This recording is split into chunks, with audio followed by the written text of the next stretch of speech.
supposed to stay up here, but if you have any questions, you can email me at rhizoterra.com. You can leave a message on my website. If you like to tweet, please do.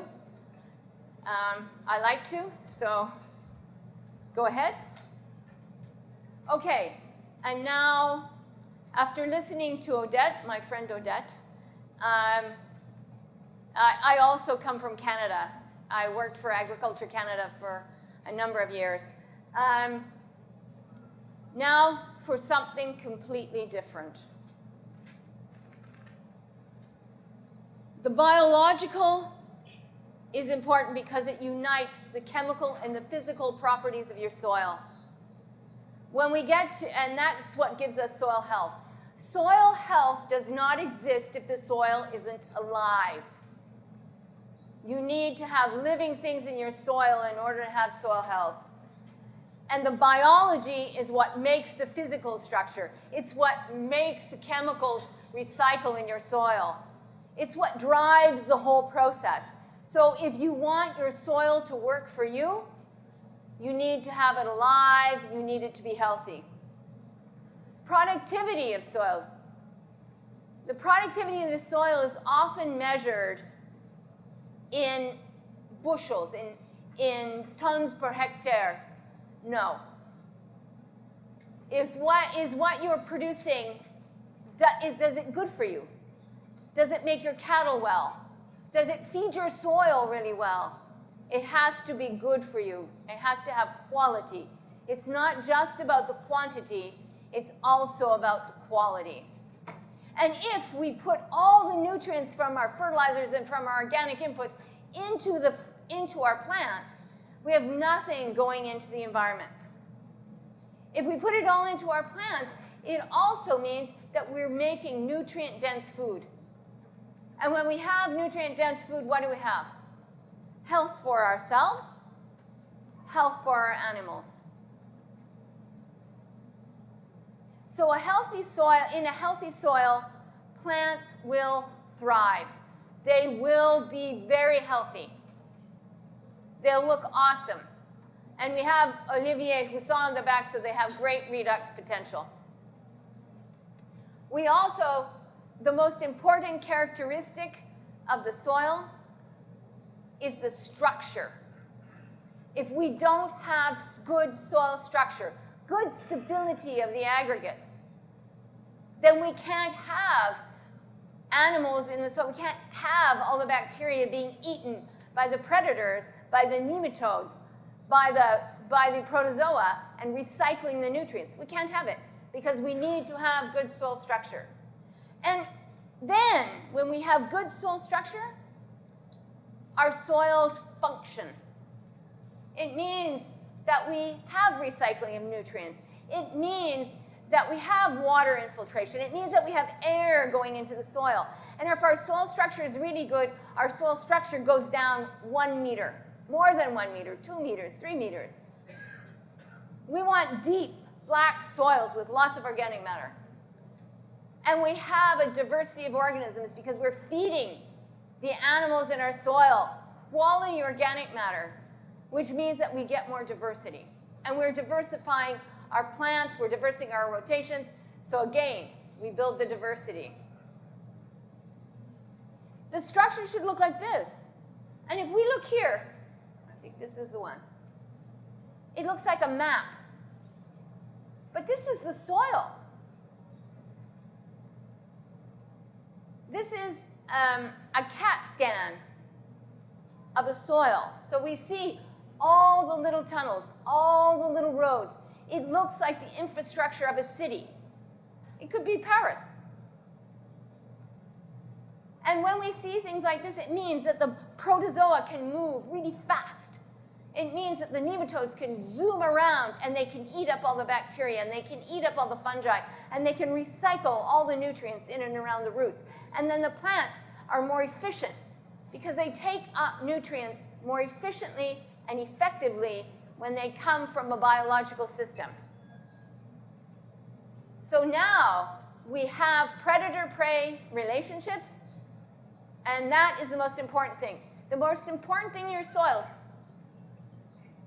not the bacteria, not the fungi, they're important, but it's the animals that eat them, that recycle the nutrients for the plants. They are the important part. And they're very sensitive to disturbance of the soil. So we need to think seriously about semi-direct non-labor. And you can see, look at all the space between here and the space here. There's lots of things for microbes to move around, lots of space to recycle nutrients. If you build it, in this case, we have a corn planter going into a cover, a green cover. And we're seeding the crop, and then we're going to roll the cover, and then the crop's going to grow. So we are always keeping the soil covered. We are always trying to grow something, no matter how much water we have. You cut, they come. You'll see les vers de terre. You'll see lots of them, and you can see they're really happy. They've got cocoons. They've been having lots of sex. But you also see the structure of the soil. It's beautiful. It's well aggregated. It doesn't look smooth and flat. It has texture. That's what we're looking for. And healthy soil is in your hands as farmers, as all of us farmers. It's in our hands. We can make soil better. We can totally destroy it. We can destroy it and then make it better again. But let's try to make it always keep it better, always keep building, always keep going forward. This is soil your undies. Hashtag soil your undies. You can see that women's underwear isn't completely cotton. But you can see this is in my orchard. And we buried one underneath a mulch, a cover of straw. The other one we buried in the ground underneath just the bare ground. And you can see after 6 weeks, one of them has no cotton left. Cotton is cellulose. So what am I measuring? Decomposition by fungi. Because it's the fungi that breaks down the cellulose. It's the fungi that break down the cotton. This is actually a real test. It's a fun test, but it's a real test. And you can see it's fun. Everyone likes it. This is after a cover crop in Oregon, and you can see the destruction. And we have, on my website, you can find a full method for how to do this scientifically. Okay, so when we started in agriculture, it's all about yield. We didn't have a goal for output, like nutrient output, but now we do. The time is now. So how do we do it? How do we build nutrients in soil? How do we get nutrients to food? We grow roots. We grow lots of roots, beaucoup de racines. In between our maize rows, we're growing legumes. We're growing mixes of legumes. We're feeding the corn nitrogen at the same time the corn is growing. They're sharing. The roots are sharing amongst one another. The mycorrhiza are sharing the water. They're sharing the nutrients. They're pulling nutrients out of the soil. They're feeding the plants, and they're feeding both plants. Guar and mung beans, we tried each of these separately, and now we blend them together. We wanted to see how they would grow between the rows. And you can see in these corn rows, dryland corn, no irrigation, you can actually see that we're growing fine. This is the farm of Chris Tichow.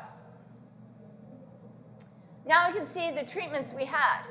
3 sisters from the people of the First Nations, the Indians in North America, and in South America and Central America. They would grow corn, maïs, haricot vert, et courgettes. And they would grow them together. So that's the 3 sisters here. Then we have guar, pigeon pea, sun hemp, cowpeas, mung beans. The most important thing you see here, the cobs are filled. 40 units of nitrogen, that's all. We did okay. These are the results. So the results are, in this case, we're using a new instrument. It's called X-ray fluorescent spectroscopy, XRF, and we can measure things in 30 seconds. So we can measure the quality of the grain, the quality of leaves. We can do real-time measurements on farms now. And you can see what's important here is look at with soybeans. Look at how much phosphorus we're putting in the seed, how much potassium we're putting in the seed compared to the maize. But you can also see the difference between the treatments when we add pigeon pea, when we add guar, when we add sun hemp. But more importantly, from a nutritional standpoint, these numbers, iron. When people are malnourished in the world, one of the biggest problems with malnutrition is vitamin A. The next one is iron. And the third one is zinc. Zinc because it drives most of the neurological functions for thinking, for cognitive ability. You need zinc. Iron you need for almost everything else. And vitamin A because it drives a lot of those processes. This is how we measure. We just use a coffee grinder on dry grain. We measure. 30 seconds later, we get those results. This is what we had. What's really interesting here for me is that this was warm season covers alone. Now we have warm season covers. We mixed with cool season. We had even more diversity. So now, instead of only one plant between the rows, we had 2 or 3. And look at the changes in the yield on the dryland corn. Diversity is a good thing. Roots, grow more roots. The other part is that when I go back to that one, in this case, we were growing brassicas, and brassicas release the phosphorus, they release the magnesium, they release the calcium, and they build the sulfur. So we're getting better plants. So you have, that's the other thing, you need to think about this. When you're growing things in between the rows, you need to think about what you're planting. You need to choose. Choose the right thing.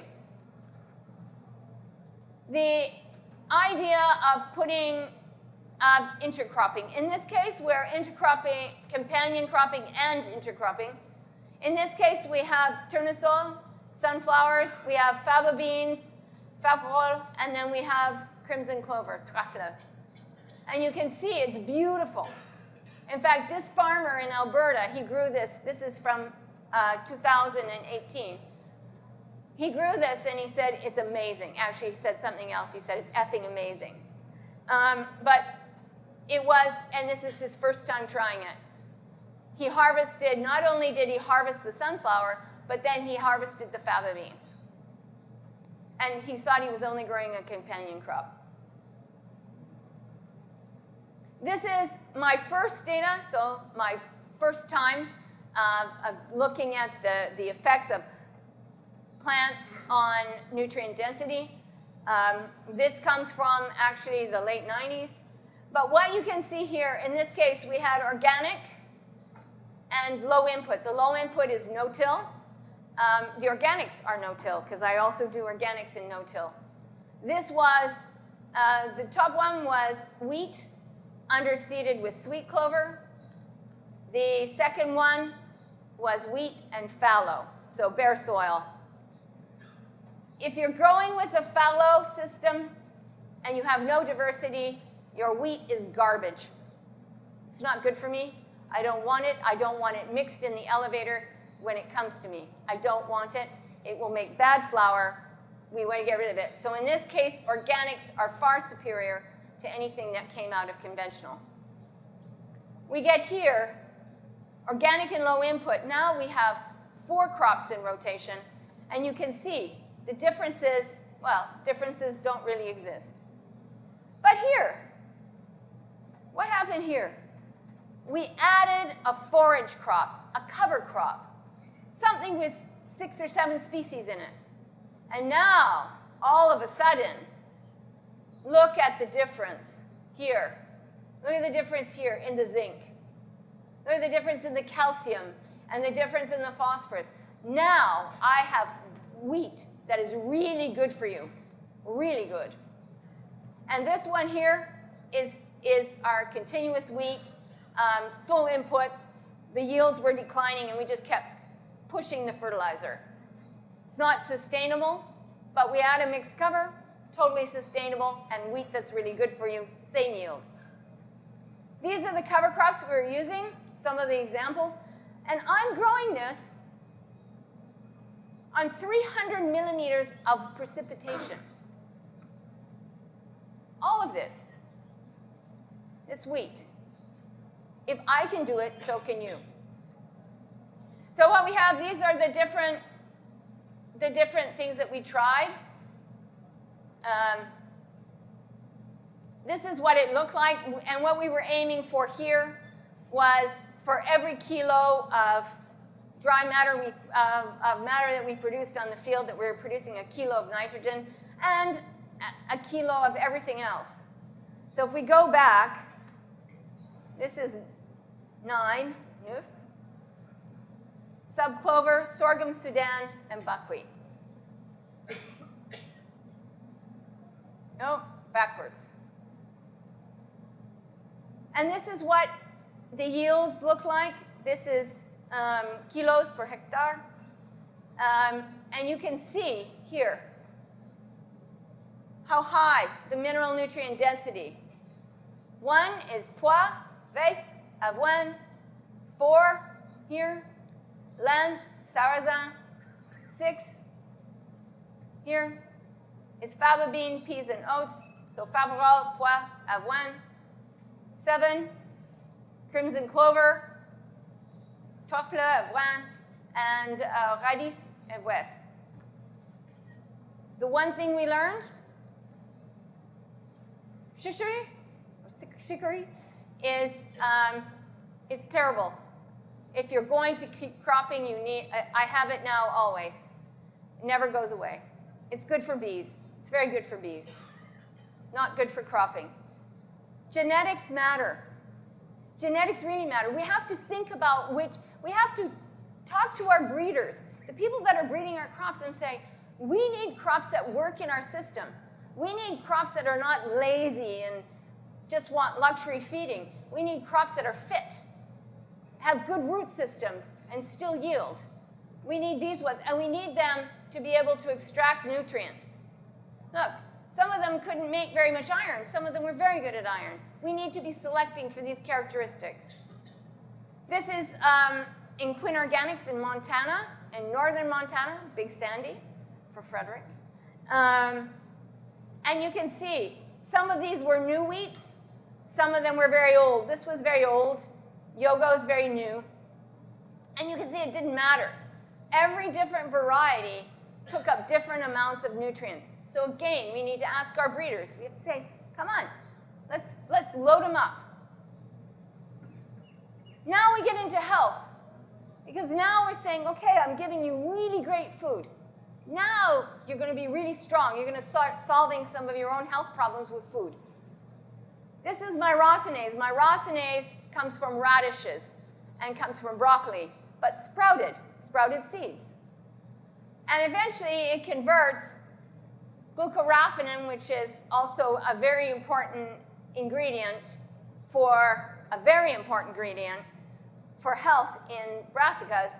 It converts it into sulforaphane, which fights cancer, one of the most powerful antioxidants we have. You sprout your radishes for 7 days, but don't use common seed. You want to pick some of these varieties. They're much better. Smart radish comes from New Zealand, from Norwest Seed. Smart radish is a very new radish out there. It also has some red in it, which is also very good for you, anthocyanins. So now that we do not have food scarcity. We have politics, but we don't have food scarcity. One of the farmers I work with, Jim Robb from Kansas, he's a farmer from Kansas.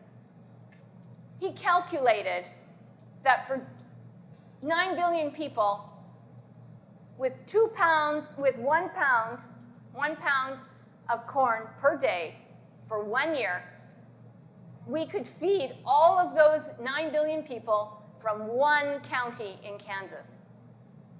Kansas has over 20 counties. It's only 1 state in the United States. And we could feed 9 billion people for 1 year with 1 pound of corn per day. Do we have a food scarcity? No. Do we have a quality problem? Yes. Do we have politics in the way? Absolutely. So now we use the same instrument we were measuring the grain with. We start measuring eggs. We're measuring the sulfur in the egg yolks, the sulfur in the white part of the eggs after we fed chickens probiotics. So instead of giving them antibiotics, we give them organisms to make their gut better, to make them happier, to make them healthier. And they actually are happier. They're very quiet, they're very calm, and they lay way more eggs. So why not? And the eggs have more sulfur, and they have better color without giving them any extra food to make them really yellow. Eating rich foods in zinc, they help your brain. And we know now that if we, not biofortify, but fortify from the soil, healthy soils, put the zinc into the plants, into the food, we can start fighting Alzheimer's, Parkinson's disease. We can start fighting these diseases by eating really good food. This is the important part of what you're doing. And this is in the hands of the farmers. Trust the farmers. We need to be proactive. We can do this. This is for the English people in the audience. Healthy bread. Let's have grain. I work for the producers of the Columbia Plateau, Shepherd's Grain, and we believe that by using semi-direct, non-labour, by growing cover crops, by growing companion crops, by having great rotations, we can grow wheat that makes great flour, is healthy people, and we've proven it. We have different amino acids. Our bread, our flour produces way differently than others. And we buy the grain from the farmers for a premium. We will not buy below the price of production because it's not fair. It's not about having cheap food, it's about having better food. Food pharmacy. I had the great privilege this year of working with a group of physicians from all across the United States on a farm in California. And they came because they wanted to learn about food and food production systems and how they could support no-till farmers and how they could support people who supported living agriculture. They wanted to know what they could do because what they do now is they're prescribing food for people. They're saying, oh, and you should buy from these farms because these farms do these things well, and we know that this food is really good. And the government of California is giving the patients money so that they can buy the food from these people because it's through the healthcare system, and they realize that people eating good food are no longer a risk to the healthcare system. And Dr. Drew Ramsey, if you have a chance, you should go to his website, hear him talk. He talks about eating your way through depression and through psychiatric problems and mental illness. It's brilliant. So we need to not just talk to food critics, but these are people who use a lot of social media. We need to tell them what we do, that we do great things, that we as farmers, we treat the land with respect, that we're making the soil really healthy, that we're making the soil really alive. We need to tell them. We need to show them. We need to let the environmentalists know that we're doing a great job. Merci beaucoup.